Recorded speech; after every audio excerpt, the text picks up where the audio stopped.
China जब देखो लड़ता झगड़ता रहता है, कभी कहीं अटैक करता है, कभी कहीं। पता है ना तुम्हें, ये पूरी दुनिया में अपना प्रभुत्व कहीं ना कहीं कोशिश कर रहा है कि मैं नंबर 1 बन जाऊं। इस पूरी दुनिया में जब ये पेंडेमिक आया तो उससे पहले 2019 तक अमेरिका नंबर 1 कंट्री था। पिछले कई सालों से ग्रोथ रेट लगातार ग्राफ बहुत आगे। अब इस चाइना को अमेरिका को पीछे करना था। बहुत लोगों का ये मानना है कि पेंडेमिक में कहीं ना कहीं चाइना का बहुत बड़ा हाथ था। एग्जैक्टली किसी को नहीं पता, पर पेंडेमिक का सबसे तगड़ा नुकसान जो झेला है वो किस देश ने? अमेरिका। आप कभी डेथ रेट का चार्ट निकाल के देखना, गूगल पर है, सबसे ज्यादा लोग कहां के मरे हैं?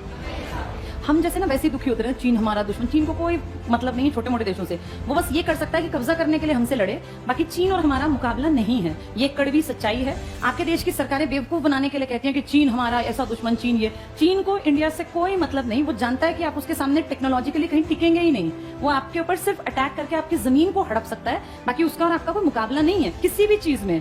उसने आपके देश के घर के अंदर इतनी जगह बना रखी है कि आप चाह के भी चीन का कुछ नहीं बिगाड़ सकते। हम पता कितने बेवकूफ, हमारा देश कितना पिछड़ा हुआ है। हमें जब दिवाली आती है तो कहते हैं कि ये लड़ियां मत लगाओ। ये कहां से आती है? तुम सबके घरों में जो कंघे इस्तेमाल होते हैं ना, ये कंघे भी चाइना के हैं।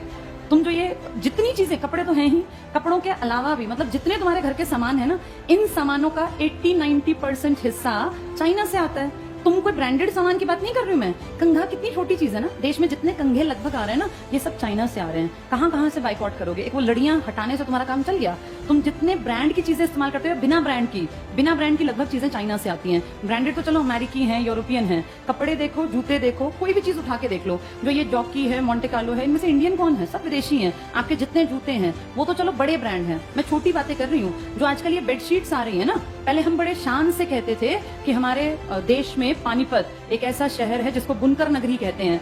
पानीपत की सच्चाई तुम जानते हो, सब काम फ्लॉप है, सब बंद पड़ा है। पानीपत में कोई बुनकर नहीं है आज की डेट में। सारे का सारा माल कहां से आ रहा है?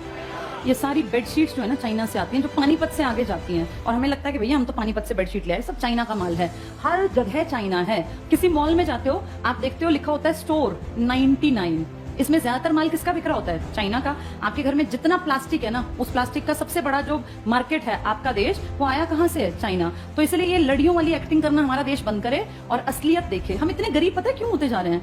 इंडिया ही क्यों गरीब हो रहा है? तुम आजकल देख रहे हो महंगाई कहां बढ़ गई। जो सामान पिछले साल 250-300 का था ना, वो इस साल में 400, 450, 500 का आने लग गया। ये पिछले एक साल में महंगाई कई गुना बढ़ गई। 100 रुपए, 50 हर चीज पे बढ़ गए। ऐसा क्या हो गया?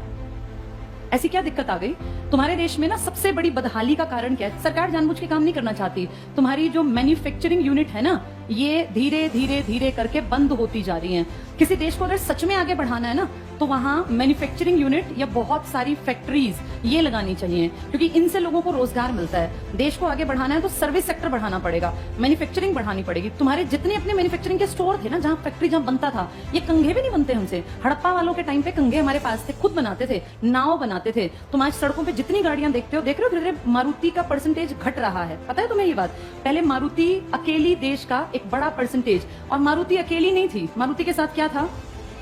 सुजुकी कहाँ की है? जापान की। अब मारुति सुजुकी से ये हीरो होंडा, जापान की तो थी, हीरो मोटोकॉर्प्स जो बन गई है, उसने अपना शेयर वापस ले लिया। आप ये देखो, इसका पहले पूरे मार्केट पे धाक थी और हर घर में जो गाड़ी खड़ी होती थी वो मारुति की थी। धीरे धीरे अब गूगल कर लेना, इसका परसेंटेज पिछले 8 से 10 सालों में घट गया, नीचे आ गया। और अब बाकी जो ब्रांड है ना, इनका परसेंटेज धीरे धीरे बढ़ने लग गया। अब जितनी सड़क पे गाड़ी चलती है तो अलग अलग देखो, अलग अलग कंपनीज की हैं। तो ये सब चीजें जो बाहर से आ रही हैं, आप सोचो जूते ब्रांडेड पहनने लग गए, कपड़े बाहर के आने लग गए, आपकी कंघी भी बाहर की आ रही है, कितना सामान आपका बाहर से। यानी आपकी मैन्युफैक्चरिंग यूनिट बढ़ रही है या खत्म हो रही है?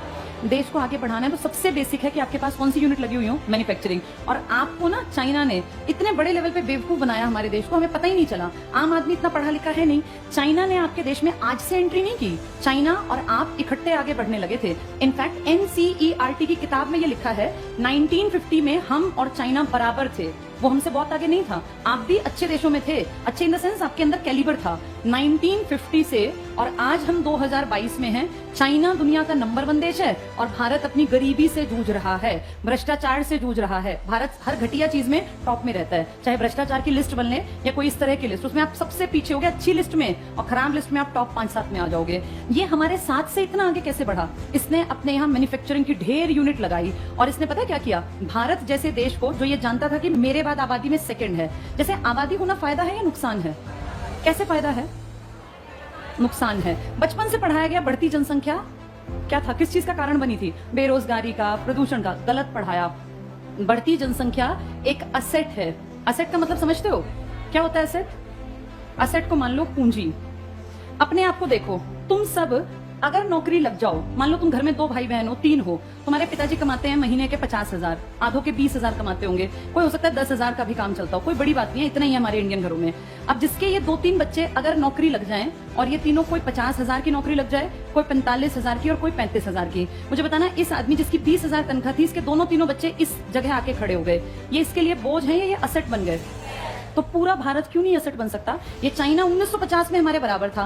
आज आप जब मेडल्स की लिस्ट देखते हैं तो हर चीज में ये आगे है, टेक्नोलॉजी में, सामान में। आपको पता है ना, जो ये ओलंपिक हुए थे इसमें भी टॉप में था, पता है ये बात तुम्हें? अमेरिका, चाइना टक्कर लेता है, ये सारे ताकतवर देश, और आप सबसे नीचे की लिस्ट में। तो भला हो लास्ट डे जो ये 7 अगस्त को बेचारे नीरज चोपड़ा की मेहनत रंग ला गई, नहीं तो तुम्हारे देश में था ही क्या? गोल्ड तो 0 था हमारा। ये एक इकलौता जिसपे हम इतने चौड़े हुए घूमते हैं कि इंडिया तो पता नहीं क्या है। हम देखते किसको है? पड़ोसी पाकिस्तान, जिसका हमेशा टेली में 0 नंबर है। हम अमेरिका, चाइना को नहीं देखते। चाइना ने अपनी पूरी पॉपुलेशन को क्या बना दिया? इसने ये सोचा जब जनसंख्या ज्यादा है ना, तो हर एक आदमी कीमती होना चाहिए। मेरा हर इंसान जो इस देश में, या तो वो खेल में निकल जाए, या वो प्रोडक्शन में आगे निकल जाए, मैन्युफैक्चरिंग यूनिट में, या वो बिजनेस कर ले, या वो अच्छी नौकरी कर ले। हमने क्या सोचा? बचपन से मुझे याद है हमेशा पढ़ाया गया, बढ़ती जनसंख्या एक अभिशाप है, बढ़ती जनसंख्या से बेरोजगारी बढ़ती है। यही पढ़ा ना, बचपन से दिमाग में ठूस दिया कि बढ़ती जनसंख्या बोझ है। चाइना ने अपने हर बच्चे को सिखाया कि हर किसी को असेट बनना है। जो हमारे साथ, तुम्हारे साथ जो बच्चे बड़े हुए ना, वो चाइना में तो पॉजिटिव चीजें सोच के बड़े हुए, और हमारी पीढ़ी ये सोच के कि बढ़ती जनसंख्या, तभी तुम पीछे रह गए। इस चाइना ने प्रोडक्शन यूनिट लगा के अपनी मैन्युफैक्चरिंग, और आपके देश को देखा कि ये सबसे ज्यादा बेवकूफ हैं और ये सबसे बड़े कंज्यूमर हैं। क्योंकि अगर आपके यहाँ कंघी बिकने लग गई तो एक परिवार में अमूमन 2 से 3 कंघे तो रखता ही है हर आदमी। आपका देश है 150 करोड़ का, तो आप सोचो हर परिवार में कितने परिवार होंगे, और वो सब कंघी बकवास बात होती है, लेकिन इसके पास करोड़ों रुपए गए ना आपके, और किस चीज के लिए? जिसकी कोई वैल्यू नहीं। इसने आपके देश को डंपिंग का बाजार बना लिया। डंपिंग का मतलब होता है, इकोनॉमिक्स में एक टर्म है। शुरू में इसने आपके देश में कदम कैसे जमाए? आपके यहाँ एक पॉलिसी आई थी एलपीजी, लिबरलाइजेशन, प्राइवेटाइजेशन, ग्लोबलाइजेशन। शुरू में ना आपके उद्योग धंधे बहुत खराब थे, मतलब बहुत ही निचले स्तर के, कोई ब्रांड हमारे यहाँ नहीं था, और हर चीज बकवास थी। हमने 40 साल वेट किया, 1947 से 1990 आ गया। तो ये सोचो 40 साल कि शायद इंडियन सुधर जाए, कुछ अच्छा प्रोडक्ट बना ले। अच्छा नहीं सुधरे, बकवास जूते, बकवास कपड़े, हर चीज बकवास। फिर 1991 में हमारे ऊपर प्रेशर आया पूरी दुनिया में, WTO का, वर्ल्ड ट्रेड ऑर्गेनाइजेशन का। इसने कहा भाई दुनिया बदल रही है, मार्केट खुला छोड़ दो, जिस देश को जहां सामान बेचना है बेचो। हम भी इसके मेंबर थे, हमारे ऊपर भी प्रेशर आया, और फिर हमने अपने लोगों को कहा देखो भाई, अब दुनिया के लोग आएंगे यहाँ कपड़े बेचने, जूते बेचने, तुम में काबिलियत हो तो तुम्हारा सामान बिकेगा, नहीं तो बंद होगा, सुधार लो। एक आधा साल और दिया, लेकिन हमारे इंडियन प्रोड्यूसर्स ने कोई ध्यान नहीं दिया, और देखते देखते हमारे मार्केट में किन लोगों की एंट्री हो गई? China, America, European country, Australia, Germany, Britain. और जब इनका सामान आया ना, तो इनके सामान की क्वालिटी बहुत हाई थी और आपके सामान की क्वालिटी बिल्कुल बेकार। तो अब जो अच्छा, इन्होंने एक चालाकी और की, इन्होंने अपने सामान की उस टाइम कीमत क्या रखी? बहुत। इन्होंने सोच लिया कि हमें नुकसान हो जाए, लेकिन इन इंडियंस को हमारे सामान की आदत पड़नी चाहिए। एक बार ये आदी बन गए ना, फिर ये हमारे ग्राहक हैं जिंदगी भर, और इनके अपने बिजनेस फ्लॉप हुए तो हमारा ही सामान बिकेगा। आबादी बहुत बड़ी है। अब सोचो अमेरिका किसी 50 लाख की आबादी वाले देश में बिजनेस करे तो उसका कितना बिजनेस चलेगा? सब खरीदे तब भी कुछ नहीं बिकेगा। आपके देश में अमेरिका का कोई सामान बिकने लगे तो आप कितने करोड़ प्लस लेके बैठे हैं? अब 150 करोड़। अगर अमेरिका को 1-2 साल, जियो की तुम्हें ट्रिक समझ में आती है? जियो ने क्या किया पता चला तुम्हें? क्या किया जियो ने? पहले सस्ता, फ्री, पहले सबसे पहले फ्री से क्या हो गई? लोगों को आदत पड़ गई। पहले कभी किसी गरीब आदमी के दिमाग में भी नहीं था कि मोबाइल लूंगा। इस फ्री ने उस गरीब को ग्राहक बनाया। जैसे पहले वो जाल में फंस गया, अब उसको इतने दिन तक फ्री दिया कि उसको हैबिट पड़ जाए कि मुझे गूगल तो छोड़ो, ये क्या है, ये सोशल साइट्स की भैया, व्हाट्सएप, टिकटॉक, खासकर ये सब चीजें, फेसबुक, और ये अब ये सब इतनी आदत पड़ गई कि अब वो ग्राहक हैं। आज इंडिया में लगभग हर किसी के हाथ में मोबाइल है।